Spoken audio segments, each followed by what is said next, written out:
Tired of phone bills that feel like a punch to the gut? Let's ditch the drama and get you set up with Mint Mobile in just a few easy steps. First, head over to mintmobile.com using your computer or mobile browser. You can also download the Mint Mobile app from your app store. It's available for both iOS and Android devices.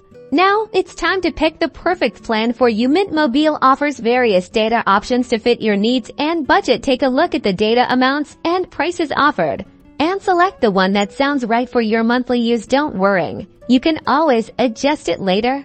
Once you've settled on a plan, you'll be taken to the checkout page. Here, you'll need to provide some personal information, like your name, address, and contact details to create the account. Next up, Mint Mobile will ask if you need a SIM card or if you're bringing your own device. If you're switching from another carrier, you might need a new SIM. Follow the prompts based on your specific situation.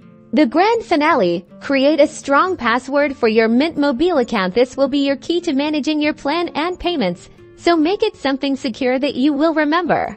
Voila! You've successfully created your Mint Mobile account.